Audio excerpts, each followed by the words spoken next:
Welcome to I Am My Sister's Keeper and She Is Mine, a podcast where two sisters who are not mental health professionals talk about mental illness from our perspectives. Just two sisters living with mental illness and loving each other through.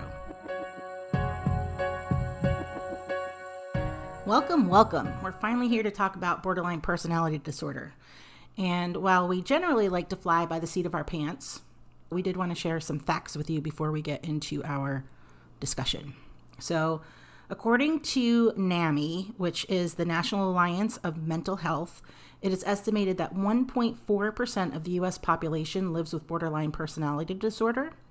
Interestingly, it's often assumed that this personality disorder plagues mostly women at a rate of 3 to 1. However, further studies have concluded that it is more likely that BPD affects women and men equally. It's just that the symptoms in men are often misdiagnosed as PTSD and or depression. The DSM-5 categorizes BPD as one of 4 cluster B personality disorders. It's generally described as the hypersensitivity to rejection, resulting in instability in interpersonal relationships.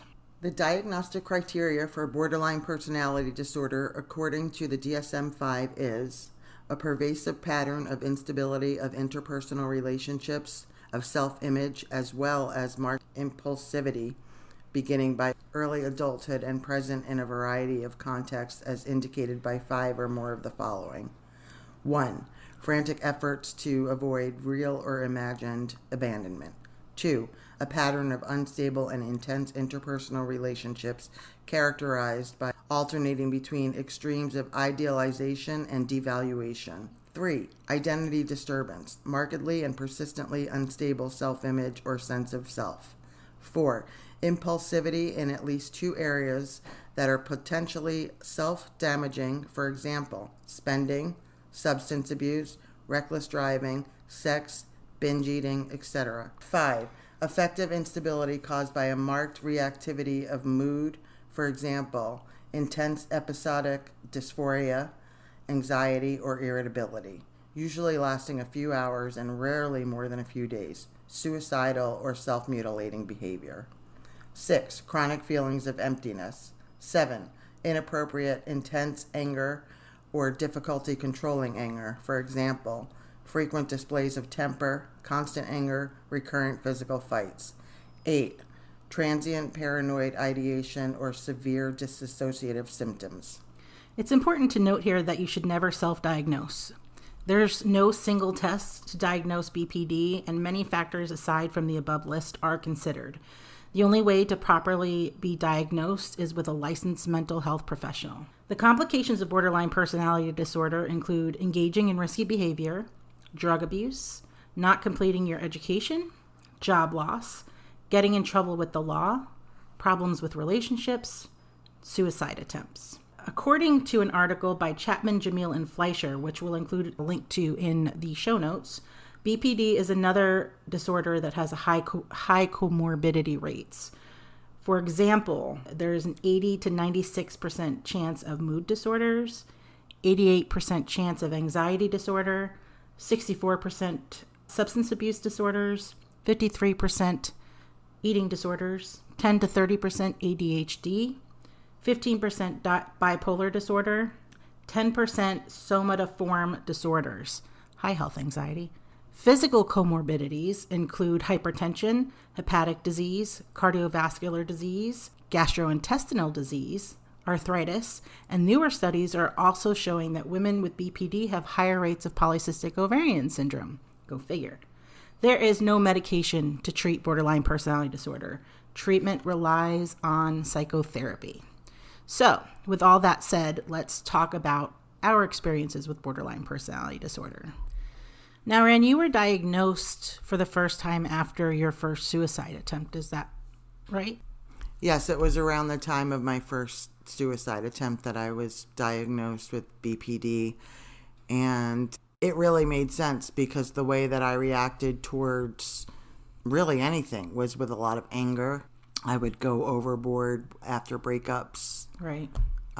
Just anything would set me off. And so it was a relationship issue, if you will, that was the catalyst for the suicide attempt. Yes, Is that right? Always. Yeah. Yep.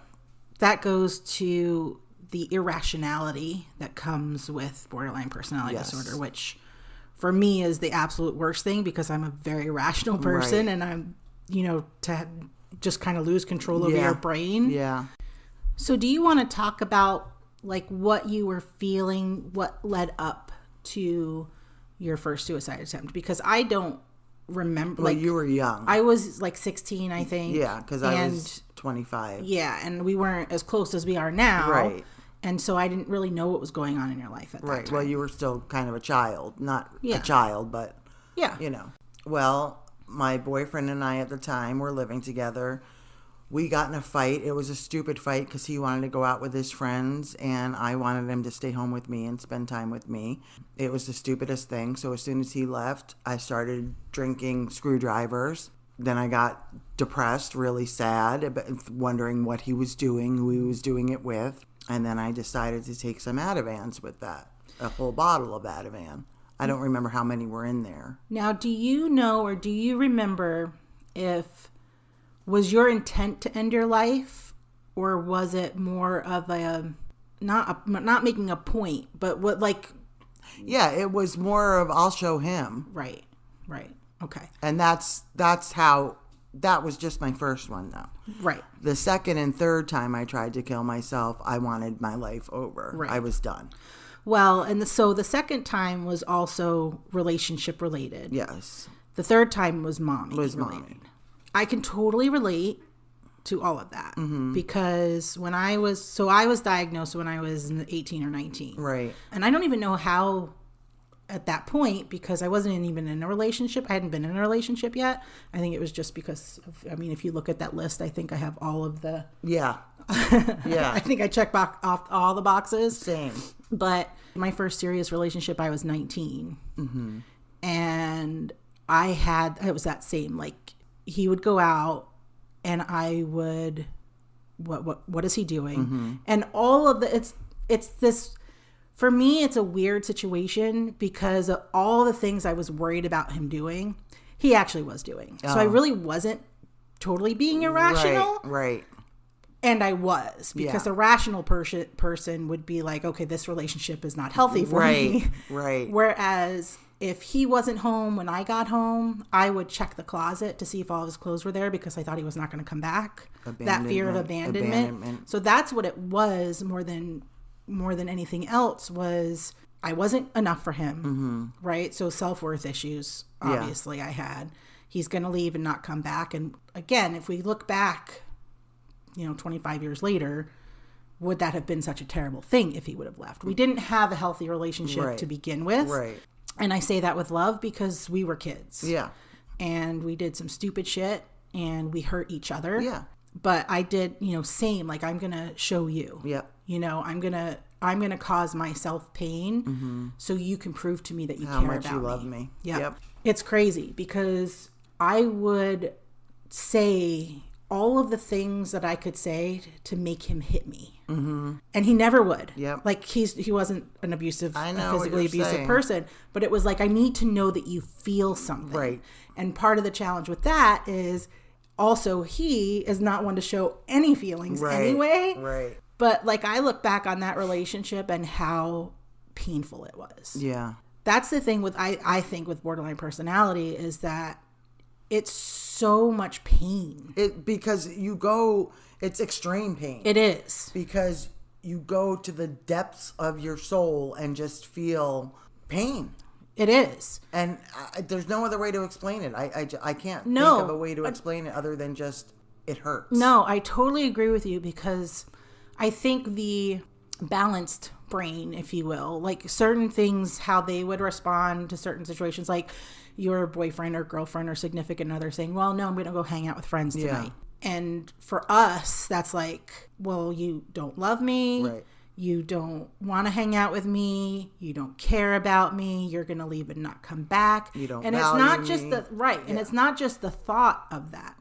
You feel all it those that's things. going to happen. Yeah. Like you feel like it's already happened. It's the truth. Right. Yeah. And it hurts. So for me, I haven't been in a lot of relationships since then. And what's interesting in the study that I was reading was how the rates of recidivism, if you will, for people who had long-term treatment, they had remission rates got higher as time went on. But they also noted that for many of those people, they just eliminated relationships. Oh, wow. Right? For me, like, I don't get into close relationships in general. Same. Just because it's not just romantic relationships. No. So it's really important to be aware of that. Absolutely. You know, I'm the same in friendships as I am in relationships. I get very possessive. Yeah. I need to know that you care about me. I'm needy. I hate it. I hate myself when I'm in any type of relationship, because there's just this whole other person comes out that I don't even know who it is. And but you don't even realize it it's until me. after. Right. Yeah. Right. And then when you get into this point of serenity, I guess, or rationality, and you look back and you're like, well, what happened? You know, why would you react that way? Why was I so crazy over this person, right, or this situation? Yeah.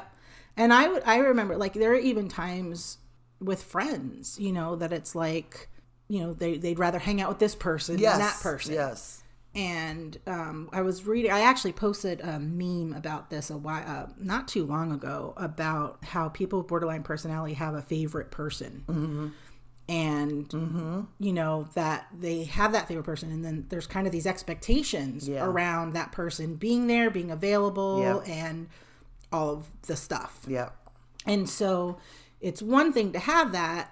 I don't know how healthy that is. It's not healthy. And it's not fair to the other person, especially when they don't know. And I do that to you. I know you do. I know you know. You are my favorite person. And so from my perspective, it is challenging. Yes. Because it's like, I know that I'm that person for you, and that's a lot of responsibility. Yes, I know. Because we all need to have our own lives. Right. And not feel like I'm hurting you, not me specifically, but we're hurting you, or you're hurting me by having other relationships, because then it just puts this whole thing. And I don't feel that way with you, because you're my sister, so I know you're not going anywhere. I think you used to, because there were times, it was a while ago, I remember something specific, and I think it was when we lived in Gilbert, and I was going somewhere doing something, and you kind of like got really upset about it, but it was like the possessive kind of upset, like I don't remember too that much, at all. you know, I'd rather hang out with my friends than hang out with you. It was a while ago. I don't remember that at all. Yeah, well, who knows?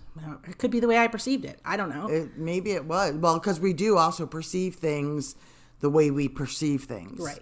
You know, like someone can say one thing and we hear a total different thing. And there's not even a set theory. There are multiple theories as to where it comes from or what causes it, whether it's hereditary, environmental, or neurological, or the combination of all three. No, I was just going to say, I don't feel like that anymore with you if I ever did. I don't remember feeling like that, but maybe I did. I guess I did. No, I don't know. But because you're my sister, and I know you're not going anywhere, because we have worked, you know, we have come so far in our relationship. Right. Well, and I think the other part of it is that, and I do this too, is that like I isolate from people so much that it's like, well, you're the only person that I have. Yes. So I'm bored and you're not available, kind of thing. Right. You know, it's just interesting. I'd be interested to see further studies of, you know, people who haven't eliminated relationships, because with there not being any kind of treatment, like I've purposely stayed out of relationships. Same. For not just that reason, but I was in another relationship a few years ago, and I would catch myself. Yeah. And I noticed, you know, like I would want to send these long texts. And so I would write them in my notes and then walk away and then go back and decide if I should send it. Right. And again, this person was doing all the things that I thought he was doing. Yeah. So that makes it even harder, because it's like, so now because you're a narcissist, you're making me feel like I'm crazy. And I'm really actually not being all that crazy, because you're doing all of the things I think you're doing. That's right. And you're manipulating me on top of it. Yes. So gaslighting. I feel like for me, like I've come a long way because I recognize you things. have come a long way because when you were in that relationship, I noticed that you were more aware of things that would come up. Yeah, I was more aware, but that pain didn't No. stop. Like it hurt. Like it was just like, Of course. I feels like the world is being ripped out of your does. body. You're like your world as you know it is over. Yeah. And it's a dude. and it's not even a good dude. Particularly that one, not the first one. No. I still love him. We're cool. Yeah, you're cool. But, But this one, we're in our 40s. And yeah, grow up, dude. Right. You know, you, for a lot of your ex relationships, you have remained in good graces with them. Like, Yeah. you know, pretty much remain. Yeah, I talked to pretty much all of them. Yeah, especially, and it's kind of not surprising, but the last one, the catalyst of your second suicide attempt, because that didn't end well. No, it didn't. And he didn't do right things either. No. Again, it's still a mutual thing. Oh, absolutely. You know, there's fault to be had in almost every relationship. Well, he called me a few years ago and actually apologized for the way that it ended and the way that he acted when it ended. And it certainly wasn't all his fault. I mean, I was borderline personality disorder. So I was, clingy and needy and all of that stuff. And yeah. Well, here's the thing, is that it's not just clingy and needy. It's the need for validation. Yes. Right? Like, it's like there's clingy people and it's just like, God, stop. Yeah. But then there's that, well, I need your love to validate who I am. Yeah. Yep. I mean, like, I look at both of us and how it may have developed. Now, again, it could be genetic. And I think that there's a 50% chance if a parent has it, then a child will have it. And I wouldn't be surprised if mommy didn't have it. I think she did have it because of the way she reacted sometimes. Right. She would get really over the top angry over stuff that was like calm down, Mom. Right. But, when you're outside looking in, you don't understand what is so difficult for that person to grasp. Well, right. And if you really think about it on a deeper level, the relationship with Larry, my biological father, would make complete sense because he did that whole gaslighting, narcissistic thing. Ugh. So he would do the make her feel like she's crazy and then pull her back in and make her feel loved and all that.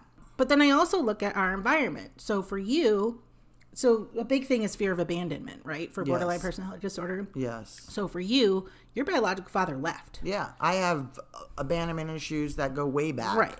And for me, I think a lot of it stems from, Larry being the monster. But I think specifically the fear that he put in of me losing mommy. Yeah. Because, I remember when, after we moved out and Mom and Dad would try and go on date night or go away, I would have a visceral reaction. I was deathly afraid and I would cry and scream, and not in a normal kid way. Right. I wasn't 3 years old throwing a temper tantrum. I was 6, thinking that my world was ending. Right. And I remember that feeling of fear that she was not coming back. So who knows? And neurological, yeah, who knows? Who's to say? And what's not funny, is that as I was doing some scientific research this morning, there's the different clusters of personality disorders. Right. And borderline personality disorder falls in cluster B, which is antisocial personality disorder, narcissistic personality disorder, and another one that I can't remember right now. So I was like, now me being who I am, having to know everything, I need to go research what the different clusters mean. Because I'm like, that's kind of scary. That is kind of scary. But if you think about it, and this isn't noted anywhere, but our ability to manipulate, I believe that's a huge borderline personality trait. Yeah. The manipulation, because we figure out what to say to hurt people, number one. Yeah. And how to make them, or we think we know how, the things that I would say to my ex to make him hit me, which again, he never did. Right. And that would make me so angry. And how sick is that? No. Right? It's understandable though, because you want to feel anything. I just to feel needed love. to know he felt something. Right. And it's I'd almost rather you hate me. Yeah. Because then I can feel sorrow over that and feel pain over that. But I mean, I think we were mutually dysfunctional with each other. Oh, absolutely. I think we both needed each other in very dysfunctional ways. So there's that. And 25 years later, we're friends. They're still friends, yeah. There's still love there, you know. Oh, sure. That's just because we put up with each other through a lot of shit. You sure have. You know, I mean, and really, even if I think about our friendship over the years, which is like a roller coaster, you know, come and gone. Like, you know, we would get married and had kids, and that's all great and like fine. But in times where, up until about 2 years ago, in times where we were like good friends and hanging out often and things like that, I would notice certain things about how I was feeling. Yeah. Like he'd be like, well, no, I'm going to go do this with somebody. And I'd notice those feelings spark up. Right. And be like, no, Heather, chill out. Yeah. And so that, I mean, that's the whole thing I think around it. And DBT is one of the main therapies that they use because it is, I mean, mindfulness. Yeah. There's a lot of people who have really been able to help their symptoms with mindfulness. Again, there's no medication, which is really shitty. Mindfulness is hard. Mindfulness is hard, but I think that it's the idea of mindfulness that's hard. We have this thought process that we have to be mindful 24 hours a day. Right. And first of all, that's not a safe thing to be. That's impossible. Well, you don't want to be. Right. Like, because when you're driving, you need to be present in the moment. Yeah. So there's, you know, a lot of misconceptions about mindfulness. And I've learned a lot, you know, as a mindfulness and meditation teacher. Like I learned, like, the goal is not to be mindful all the time. And if you can start, that's why I started making pour over coffee. That was a mindfulness that's right. time in the morning for me to notice that I was in the moment making my coffee. It wasn't just pressing a button. Yeah.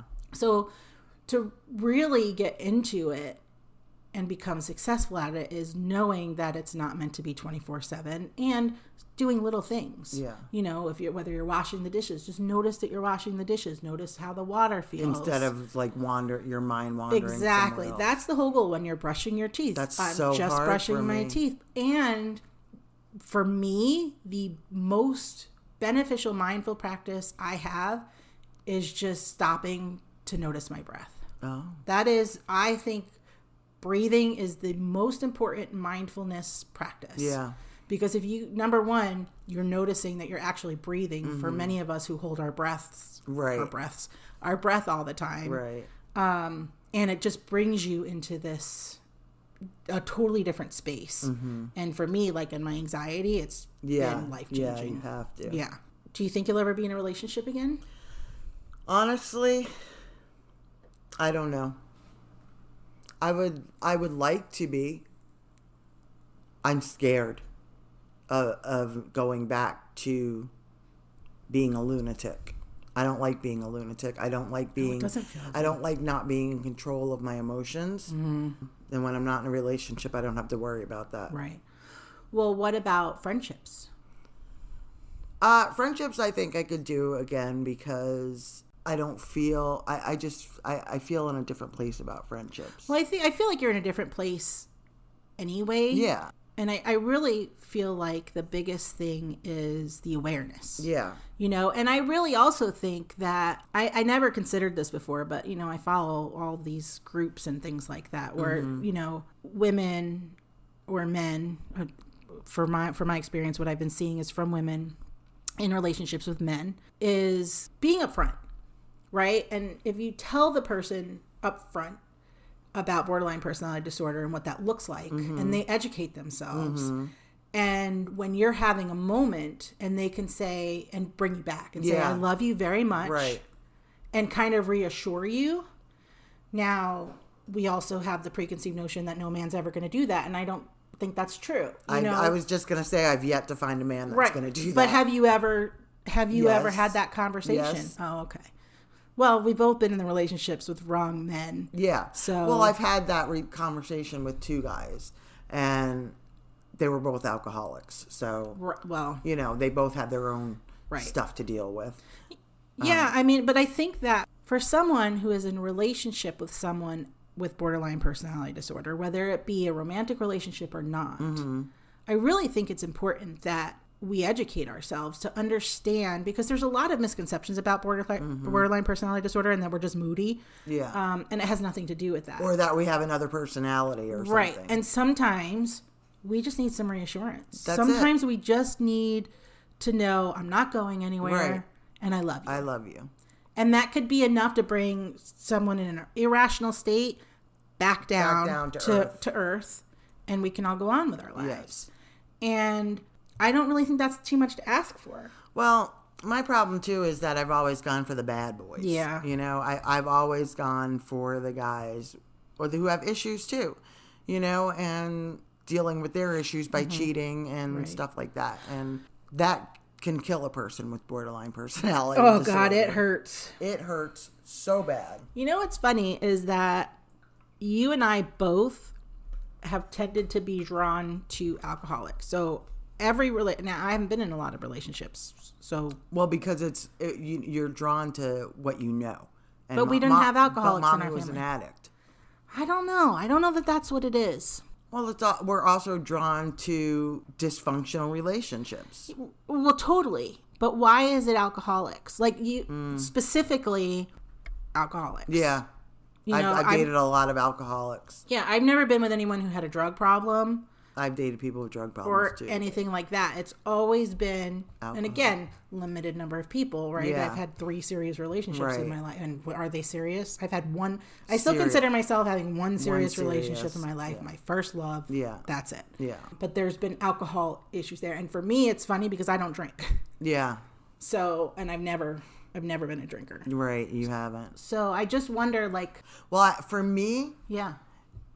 because of my social anxiety, I like to join in on the drinking because it Right. loosens me up. Right.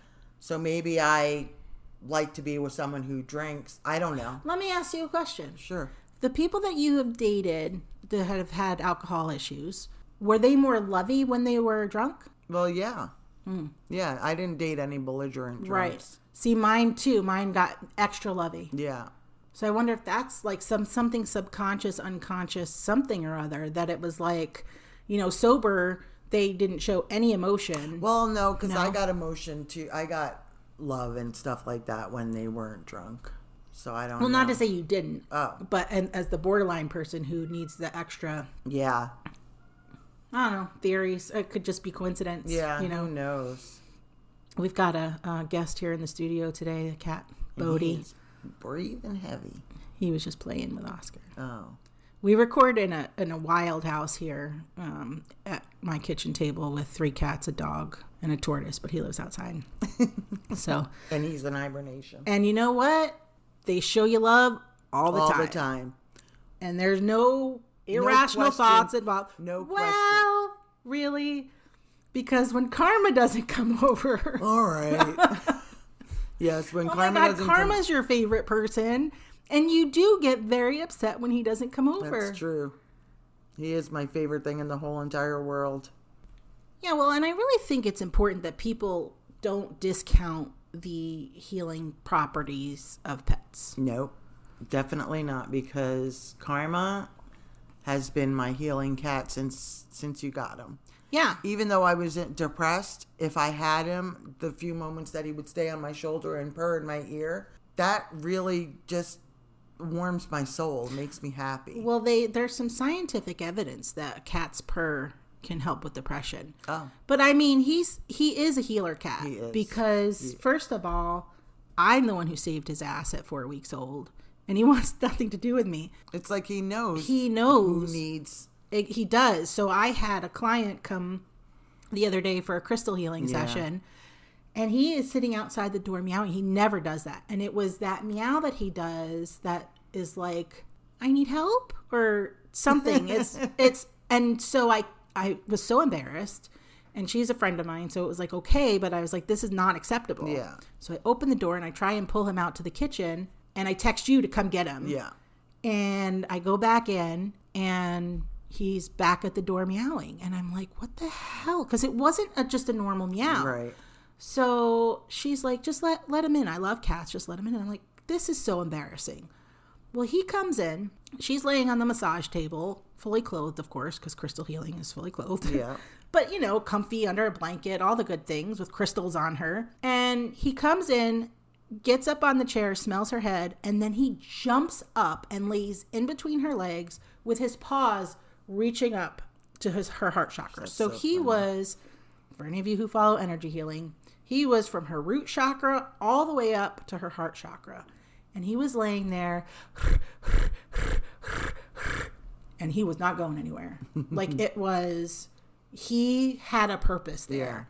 Yeah. And I saw it. She felt it. Yeah. Like she knew, thankfully. Thankfully it's energy healing and open, we're all kind of woo-woo. And she's open to it. Right. Yeah. But him, I've never seen, like I see him like that up on your shoulder. Yeah. But not necessarily with that purpose. Like I was looking at him from afar, watching him lay there. And yes, I'm woo-woo. I saw that he was doing something. Yeah. So anyway. I don't doubt it because he is just a very special cat.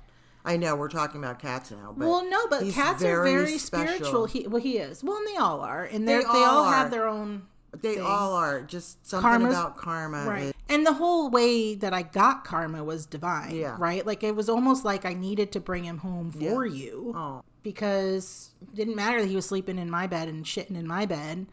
He loved me. Loved you. He loves me. So, like it was just the way he came about was divine. Yeah. So. Point is, this is why people have emotional support animals, because there is a true benefit. Absolutely. And the connection you feel with them is just, it's strong. It is. And like for me, because I have a whole menagerie, like they all have a different purpose for me.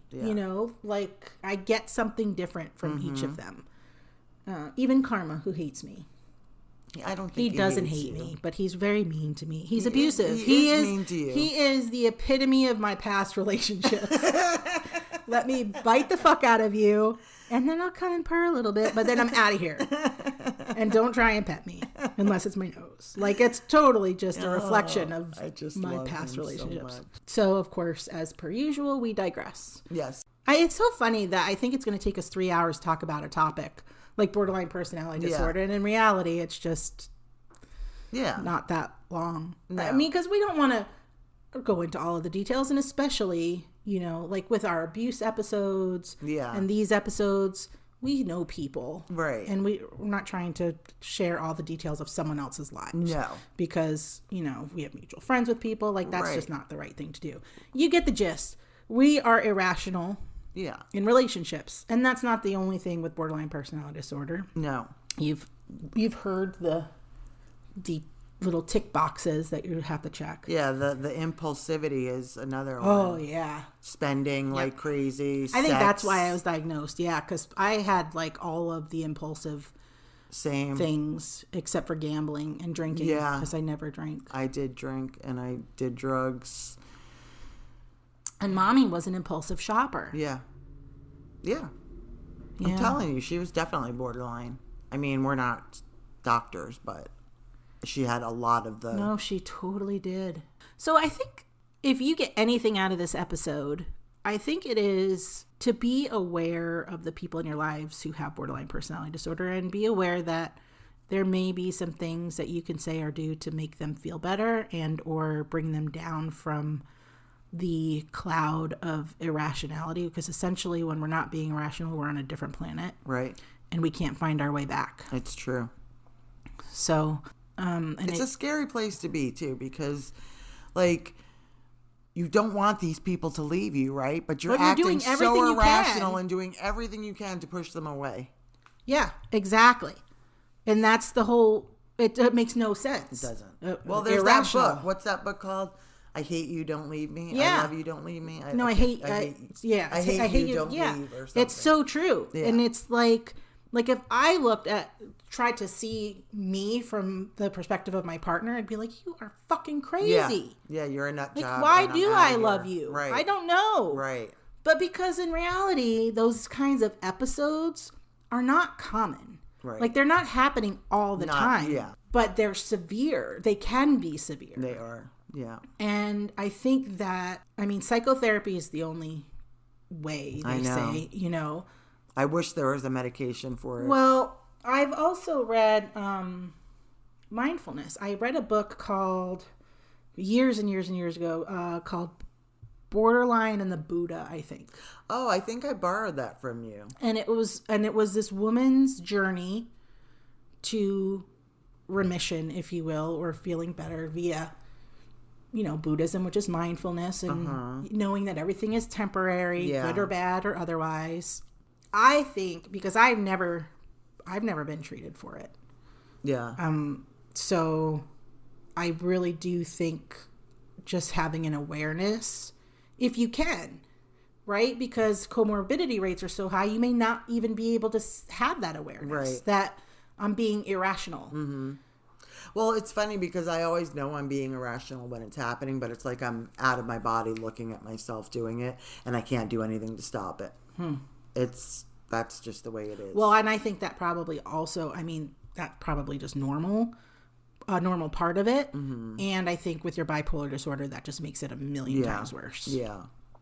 So, and that's, what's so interesting is that, so you and I both have borderline personality disorder, but it can present in different ways because we also have different comorbidities, if you will, with the bipolar disorder. Yeah. And then I have the anxiety, and I didn't even know until I was doing my research about the somatic thing. Yeah.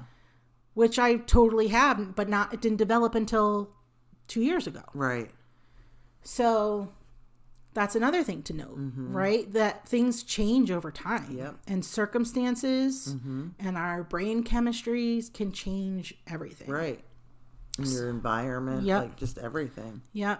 So from my perspective as someone who has borderline personality disorder, I feel like I say this on every episode, and I feel like I say it to you and you want to kill me because I say it to you so much, but journaling is everything. Yeah. And even if you're not journaling, even if you feel, because we have the tendency as people with borderline personality disorder to go on these rants, right? Mm-hmm.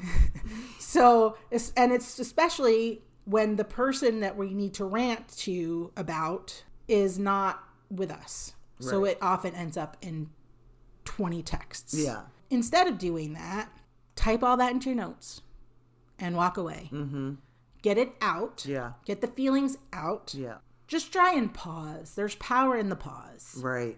That's true. We feel the need to react immediately and say, I'm sane. You know, that's just like somebody texts me, good, bad, or otherwise, I respond right away. And I'm actually trying not to do that so much anymore. But not everything needs a response. Right. And sometimes not responding says everything it needs to say. That's right. Give yourself some grace if you have borderline personality disorder, because when you're in a rational state, it's really easy to beat yourself up for being so freaking irrational. Absolutely.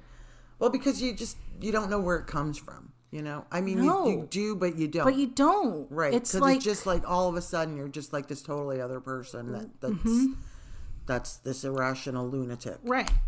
All right. Well, we should wrap it then, because... Yes. Yeah.